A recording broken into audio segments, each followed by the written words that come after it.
안녕하세요. 응카 채널입니다. 국내에서도 많은 셀럽들의 픽으로 유명한 대체 불가 극한의 낭만 차량으로 잘 알려진 벤츠 지바겐의 전동화 모델 소식을 가지고 왔습니다. 벤츠는 지난 4월 24일 중국에서 G클래스 전동화 모델 디올뉴 메르세데스 벤츠 G580 위드 EQ 테크놀로지의 월드 프리미어를 개최했는데요. 벤츠가 EQ 시리즈의 단종을 선언함과 동시에 이 G580 차량이 위드 EQ 테크놀로지라는 새로운 네이밍의 첫 시작점이 되어줄 것 같습니다. 벤츠 G580은 1979년 세상에 G클래스가 처음 등장한 이후 처음으로 출시될 순수 전기차 모델인 만큼 더욱 의미가 있는 차량인데요. 사실 지바겐 하면 프리미엄 오프로드 차량의 대표주자로 터프하고 클래식한 디자인이 가장 큰 특징이었습니다. 대신 그만큼 연비가 좋지 않은 것이 가장 큰 단점이기도 했죠. 그러다 보니 이 지바겐이 전기차로 출시된다고 했을 때 공력 계수 따위는 전혀 신경 쓰지 않은 듯한 생김새에 많은 우려가 있었던 것도 사실입니다. 낮은 공력 계수를 위해 둥글고 낮게 이어지는 윈도우 디자인과는 정반대로 각지고 위로 우뚝 솟은 디자인의 지바겐은 전동화로의 변화를 겪으면서도 기존 디자인의 90%가량을 그대로 가져오며 G클래스의 패밀리룩을 동일하게 유지했습니다. 이 차량은 오프로드 차량이라고는 불리지만 막상 오지로 들어가게 되면 전기차 모델인 만큼 차량 충전에 있어서 어려움을 겪을 수밖에 없는데요. 그럼에도 벤츠는 전기차의 특성과는 어울리지 않는 지바겐을 전동화 모델로 선택했습니다. 그 이유는 무엇일까요? 사실 지바겐을 타고 실제 오프로드나 험난한 산을 오르는 이들은 잘 없죠. 앞서 말씀드린 것과 같이 지바겐은 최악의 연비와 여러 불편함을 감수하면서도 그 감성과 멋을 위해 타는 극한의 낭만을 위해 구매하는 차량이죠. 그렇기에 이런 단점들은 G580을 선택하는 데 있어서 그리 큰 장애물이 되지는 않을 겁니다. 기존 지바겐의 감성은 잘 살리고 전기차의 디테일은 추가된 외장 디자인부터 한번 살펴보겠습니다.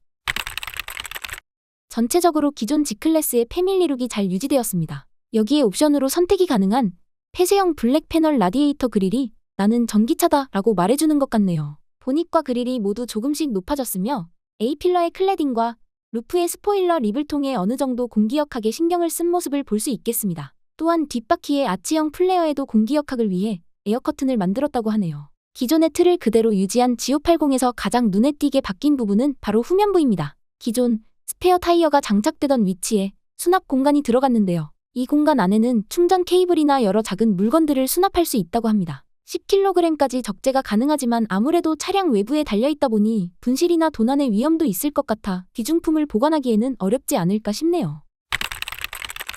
외장 디자인에 비해 내부 디자인은 변화를 조금 더 체감할 수 있겠습니다. 우선 기존 지바겐과 같이 전면부 유리가 아주 세워져 있는 형상이죠. 공기역학적으로는 그리 좋지 않은 디자인이지만 앞서 말한 것과 같이 지바겐의 감성을 위해서는 포기할 수 없는 유리 각도입니다. 실내에는 G580 모델의 대표 컬러인 파란색 탄소 섬유 트림과 스티칭이 적용되어 있으며 센터 콘솔에도 파란색이 섞인 카본 무늬를 채택했네요. 12.3인치의 디지털 클러스터와 디스플레이, 부메스터 3D 서라운드 시스템 등 MBUX가 적용된 인포테인먼트 시스템이 적용되어 있습니다. 그리고 나파 가죽으로 마감된 다기능 스포츠 스티어링 휠을 볼 수 있습니다. 2열 탑승자들을 위한 11.6인치 디스플레이 2개도 별도로 들어간다고 하네요. 기존에 좁다고 느껴졌던 2열의 공간도 그대로 출시되었다고 합니다. 이런 건 굳이 유지 안 했어도 될 것 같은데 말이죠. 무엇보다 G580의 가장 놀라운 점은 새롭게 적용된 개별 구동 기능입니다. 각 바퀴에 4개의 전기 모터가 개별적으로 탑재되어서 동력을 공급하는 방식인데요. 4개를 모두 합쳐 총 432kW의 힘을 내뿜는 이 기술은 최대 토크 1164Nm까지 발휘된다고 합니다. 제로백은 4.7초로 3톤이 넘는 어마무시한 공차 중량을 생각하면 꽤나 빠른 수치라고 볼 수 있겠습니다. 이 개별 구동 쿼드 모터가 적용되면서 얻을 수 있는 장점은 강한 출력이나 섬세한 조향이 전부가 아닙니다. 바로 이 4개의 모터를 각각 구동의 제자리에서 차량을 360도 회전시키는 탱크턴이 가능해지며 가로로 움직일 수도 있고 좁은 회전 반경에서도 한 번에 빠져나갈 수 있는 그야말로 완전히 새로운 차량 구동 방식을 경험할 수 있다는 것인데요. 벤츠는 이것을 G턴이라고 명명했습니다. 이게 정말로 상용화가 된다면 단순히 오프로드 주행 외에도 좁은 공간에서의 주차나 이동이 훨씬 자유로워질 수 있겠습니다. 사실 이것은 벤츠만의 독자적인 기술은 아닙니다. 현대자동차에서도 옆으로 움직이는 크랩 주행이 가능한 이코너 시스템을 공개한 적이 있고 BYD의 슈퍼카,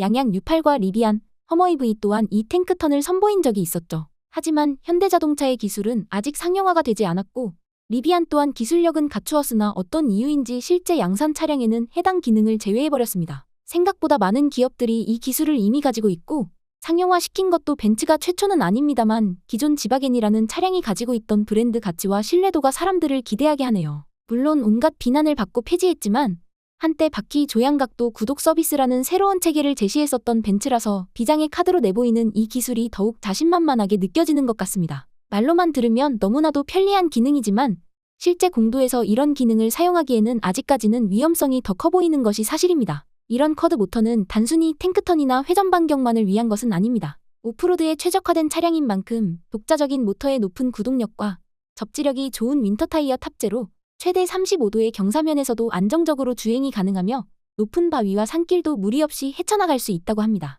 또 최대 85cm까지 도강이 가능하다고 하니 바퀴 전체가 잠길 정도의 물길도 무리 없이 다닐 수 있겠습니다.